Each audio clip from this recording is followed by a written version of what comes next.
Mahinang signal ang itinuturong dahilan ng local COMELEC officials kung bakit usad pagong ang transmission ng mga boto sa ilang lugar.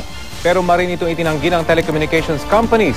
Paniwala naman ng COMELEC, mas mabilis pa rin ang pagbibilang ng boto ngayong eleksyon kumpara noong 2010. May report si Chino Gaston.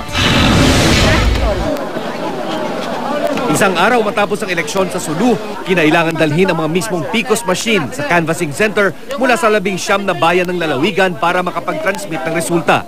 Mahina raw kasing signal ng mga telecoms doon.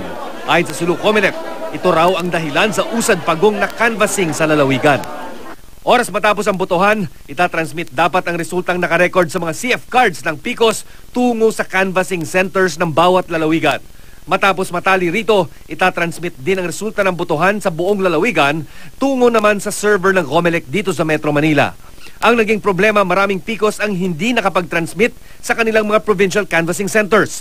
Kaya kailangan dalhin mismo ang mga PICOS sa mga lugar kung saan may telecom signal para maayos na makapag-transmit ang mga PICOS.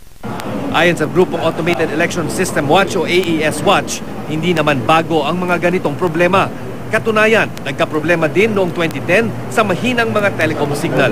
Hindi nila ma-identify ngayon at hindi nila ma-test kung talagang reliable yung infrastructural system ng bansa. Yung nakikita natin ngayon, malinaw na ebidensya yan na mayroong malalaking questions ngayon tungkol doon sa credibility ng election results.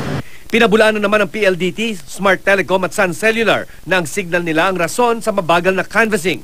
Fully functional daw ang mobile networks ng tatlong telco noong eleksyon at mabilis na natransmit ang resulta sa COMELEC Central Server.